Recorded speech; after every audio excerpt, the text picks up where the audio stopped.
بسم اللہ الرحمن الرحیم۔ السلام علیکم ناظرین، آج ہم کال گرل کہانی لے کر آپ کی خدمت میں حاضر ہیں۔ مسٹر جان، آپ کو صرف اس لیے چھوڑ رہی ہوں کہ آپ بھی میری طرح سچائی پسند ہیں اور فلاحی کاموں میں حصہ لیتے ہیں، ورنہ اب تک 56 لوگوں کو اپنا شکار بنا چکی ہوں۔ جنگل کے بیچوں بیچ بنی پکی سڑک پر میری کار گولی کی رفتار سے چل رہی تھی۔ میں کسی ضروری کام سے جا رہا تھا جہاں کچھ بزنس کے معاملات نمٹانے تھے۔ میرا نام مائیکل ہے اور میں شادی شدہ ہوں۔ میں ایک بزنس مین ہوں۔ میرا کاروبار امریکہ کے مختلف شہروں میں پھیلا ہوا ہے۔ میں والدین کا اکلوتا وارث ہوں اور ان کے گزر جانے کے بعد سارے کاروبار کا بھی اکلوتا وارث ہو گیا اور شادی کر کے ایک خوشحال زندگی جی رہا ہوں۔ میں ایک حقیقت پسند آدمی ہوں، جھوٹ سے سخت نفرت ہے اور ایمانداری سے بزنس چلانے کا قائل ہوں۔ شراب اور شباب سے دور رہتا ہوں۔ ایسا بھی نہیں کہ کنجوس ہوں، دل کھول کر خرچ کرتا ہوں اور غریب نادر لوگوں کی مدد بھی کرتا رہتا ہوں۔ فلاحی کاموں سے مجھے سکون حاصل ہوتا ہے۔ گولی کی رفتار سے چلنے والی میری کار اچانک ایک سنسان سڑک پر رک گئی۔ او شٹ، اب اسے کیا ہو گیا؟ آج رات مجھے میکسیکو سٹی ہر حال میں پہنچنا ہے، ورنہ وہ بزنس ڈیل کینسل ہو جائے گی اور مجھے لاکھوں ڈالرز کا نقصان ہوگا۔ کار کا بونٹ کھولا، انجن کافی گرم ہو گیا تھا جبکہ پانی کا کین بھی خالی تھا۔ لگتا ہے اسے پانی کی ضرورت ہے۔ میں نے گھڑی پر ٹائم دیکھا، شام کے 6 بج رہے تھے۔ آس پاس جنگل ہی جنگل تھا۔ میں نے خالی کین اٹھایا اور یوں ہی ایک طرف کو چل پڑا۔ جگہ جگہ جنگلی گھاس اور پتھریلی زمین پر مشتمل یہ خطہ میرے لیے نیا تھا۔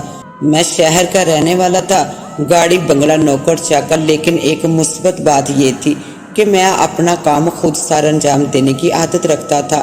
کافی دیر تک مجھے کہیں بھی پانی دکھائی نہیں دیا۔ مجبوری تھی، پانی کے سوا انجن اسٹارٹ نہیں ہوگا اور مجھے دیر ہو رہی تھی۔ شام کے سائے بڑھ رہے تھے۔ 2 گھنٹے میں یوں ہی چلتا رہا، لیکن بے سود لگتا ہے۔ میں راستہ بھٹک گیا تھا اور اب تو واپسی کا راستہ بھی کھو گیا تھا۔ او گاڈ، اب کیا کروں؟ اندھیرا پھیلنے سے پہلے مجھے کار تک پہنچنا چاہیے، لیکن دیکھتے ہی دیکھتے پورا جنگل رات کی تاریکی میں ڈوب گیا۔ میں نے موبائل فون نکالا لیکن یہاں کوئی نیٹ ورک نہیں چل رہا تھا۔ بس اس سے یہ فائدہ ہوا کہ اس کی ٹارچ آن کر کے روشنی کا انتظام ہو گیا۔ میں راستہ بھول گیا تھا۔ میں نے گھڑی دیکھی، رات کے 9 بج چکے تھے۔ اب تو جنگلی چرند پرند اور حشرات کی آوازیں ہر طرف سے صاف سنائی دینے لگی تھی۔ اب تک میرے سامنے بالو، ہرن، گیدڑ، جنگلی خرگوش چلتے پھرتے نظر آ رہے تھے۔ شاید جنگلی جانوروں کو آدم بو محسوس ہو گئی تھی، اس لیے وہ کثرت سے میرے گرد جمع ہو رہے تھے اور اب تو شیر کے دہاڑنے کی آواز بھی دور کہیں سے سنائی دے رہی تھی، لیکن مجھے ان کا خوف نہیں تھا۔ مجھے تو ڈر تھا کہ کہیں بزنس ڈیل کینسل نہ ہو جائے اور میں خالی ہاتھی واپس گھر کا راستہ نہ پاؤں۔ یوں ہی چلتے چلتے میں اسی مرکزی سڑک پر پہنچ گیا۔ مجھے کافی اطمینان ہوا اور ساتھ ہی موبائل پر سگنل بھی بحال ہونا شروع ہو گئے۔ سب سے پہلے میں نے میکسیکو سٹی میں اپنے بزنس پارٹنر مسٹر جان کو کال کی۔ وہ میرا انتظار کر رہے تھے۔ دیکھو جان، میری کار خراب ہو گئی ہے، میں راستہ بھول گیا ہوں، آپ بس کچھ گھنٹوں کے لیے یہ بزنس میٹنگ خارج کر دیں۔ جو ہی مجھے کوئی لفٹ ملی یا اپنی کار ٹھیک ہوئی تو میں دیر نہیں کروں گا۔ اوکے بول کر اس نے فون بند کر دیا۔ میں نے دوسری کال ملائی۔ میرا ایک مکینک دوست تھا۔ ہیلو یار، میں ایک مصیبت میں پھنس گیا ہوں، گاڑی اسٹارٹ نہیں ہو رہی اور انجن کے لیے پانی بھی نہیں مل رہا، آپ میری کوئی ہیلپ کر سکتے ہو؟ اس نے کہا کہ میں گاڑی کے پاس جا کر دوبارہ کال کروں۔ وہ مجھے کوئی طریقہ بتانے والا تھا جس سے میں کار اسٹارٹ کر سکتا تھا، لیکن نہ جانے میں کہاں اور کار کہاں تھی۔ میں سنسان سڑک پر اکیلا خوار ہو رہا تھا۔ کافی دیر پیدل چلتا رہا، لیکن لگتا ہے آج اس سڑک پر کسی بھی گاڑی نے نہ آنے کی قسم کھا رکھی تھی۔ لفٹ کا آسرا بھی ختم ہو رہا تھا۔ میں نے اپنی بیوی کو کال ملائی۔ ہیلو سویٹی، کیا ہو رہا ہے؟ یار میری کار خراب ہو گئی ہے اور پچھلے کئی گھنٹوں سے میں یہاں ویرانے میں خوار ہو رہا ہوں۔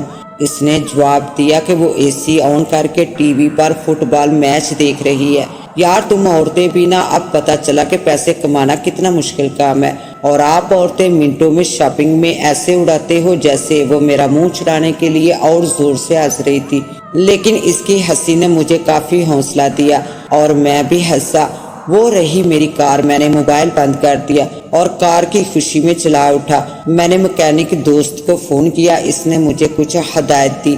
میں کار کے انجن پر جھکا ہوا تھا اور اس کی دی ہوئی ہدایت پر عمل کر رہا تھا۔ کچھ تاریں ادھر سے ادھر جوڑی اور پھر ڈرائیونگ سیٹ پر بیٹھ کر گاڑی کو سٹارٹ کیا اور پہلی ہی کوشش میں کامیاب ہو گیا۔ اب وہ دوبارہ گولی کی سپیڈ میں چل رہی تھی۔ عجیب بات ہے کہ سڑک پر اب کچھ گاڑیاں نظر آ رہی ہیں، جب ضرورت تھی تب کوئی گاڑی نظر نہیں آئی۔ میں نے ریڈیو آن کیا، کیسا منحوس گانا چل رہا تھا۔ چینل چینج کیا، اب وہاں کسی ہارر مووی کا ڈراؤنا سانگ چل رہا تھا جو اس وقت میرے حالات پر پرفیکٹ جچ رہا تھا۔ سنسان سڑک اور میں اکیلا اور یہ جنگل، کیا خوب گانا تھا۔ کافی دیر تک وہ خوفناک سانگ چلتا رہا۔ اب میں بور ہو رہا تھا، چینل چینج کیا۔ ارے یہ کیا، کتنا حسین اتفاق تھا، وہاں پر بھی وہی گانا چل رہا تھا۔ پھر تیسرا چینل بدلا۔ عجیب بات ہے، یہ سارے چینلوں پر آج ایک سانگ ہی کیوں لگ رہا ہے؟ میری حیرت کی انتہا ہو گئی۔ آخر تنگ آ کر میں نے ریڈیو بند کر دیا۔ میں شروع سے ہی بھوت پر یقین نہیں رکھتا تھا۔ میں اپنی بیوی کو بولتا تھا کہ یہ جن بھوت صرف خیالوں میں ہوتے ہیں۔ اچانک ایک بھیڑیا کار کے سامنے آ گیا۔ میں نے بریک پر پاؤں رکھا لیکن تب تک کار سے اس کی ٹکر ہو چکی تھی۔ میں نے گاڑی کو بریک لگائی، دروازہ کھولا لیکن مجھے اس کی لاش کہیں بھی دکھائی نہ دی۔ کہاں گیا ہے یہ؟ مجھے دیر ہو رہی تھی۔ میں نے دوبارہ کار سٹارٹ کی۔ کافی عجیب بھیڑیا تھا، شاید زخمی ہو کر بھاگ گیا ہو۔ یہ سوچ کر میں خود کو تسلیاں دینے لگا۔ ابھی تھوڑا ہی دور گیا ہوں گا کہ سامنے بیچ سڑک پر ایک نوجوان عورت دکھائی دی۔ اس نے لفٹ کا اشارہ کیا، اس کے قریب کار روکی، شیشہ نیچے کیا۔ ایک خوبصورت حسینہ میرے قریب آئی۔ مجھے لفٹ مل سکتی ہے؟ میں نے ادھر ادھر دیکھا۔ حیرت ہے، رات کے یہاں کیا کر رہی ہو اور تم کون ہو؟ وہ زیر لب مسکرائی۔ میں جھوٹ نہیں بولوں گی، میں ایک کال گرل ہوں۔ کچھ امیر زادوں نے مستی کر کے مجھے یہاں پھینک دیا ہے اور پیسے بھی نہیں دیے۔ مجھے بھی جھوٹ پسند نہیں تھا۔ اس کی صاف گوئی کی وجہ سے میں نے اسے لفٹ دی۔ وہ کار کی پچھلی سیٹ پر بیٹھی، کار دوبارہ سٹارٹ کی۔ طویل خاموشی کے بعد میں نے اس سے پوچھا، یہ کام شوقیہ یا مجبوری سے کرتی ہو؟ اس نے پھر صاف گوئی سے کام لیا۔ پہلے شوقیہ پھر مجبوری بن گئی۔ غلط کاری کی وجہ سے سب نے اکیلا چھوڑ دیا۔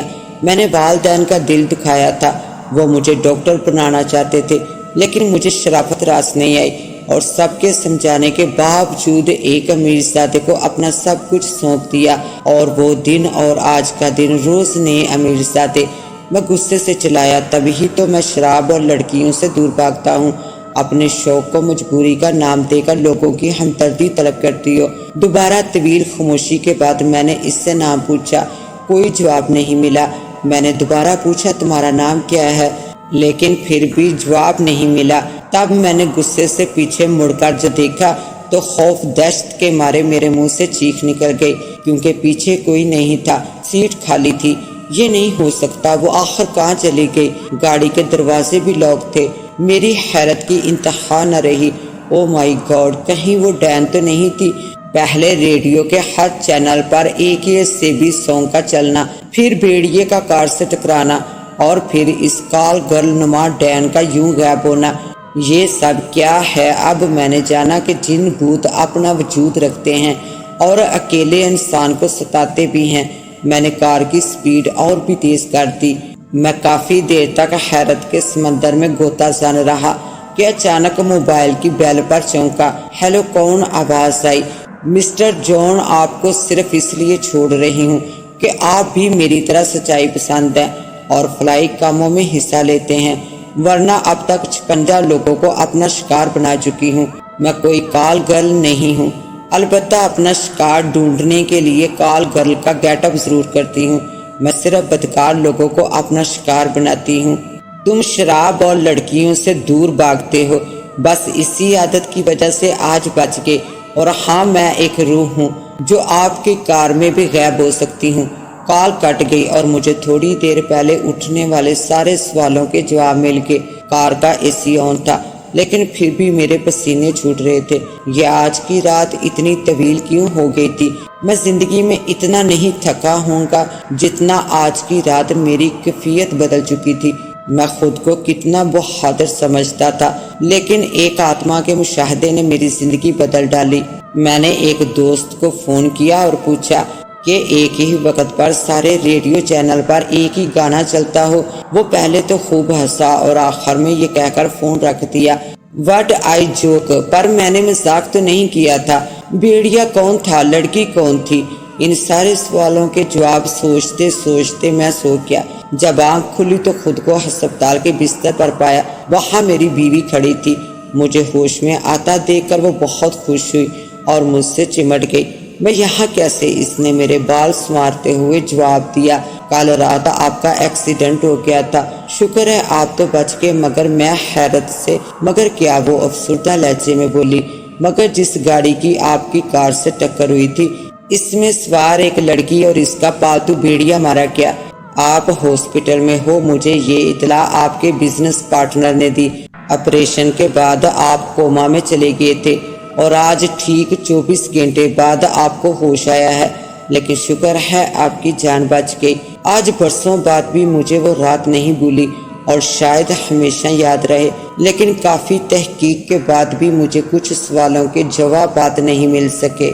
اس کے ساتھ ہی اب مجھے دیں اجازت، ملتے ہیں انشاءاللہ ایک نیو کہانی کے ساتھ۔ تب تک کے لیے اللہ نگہبان۔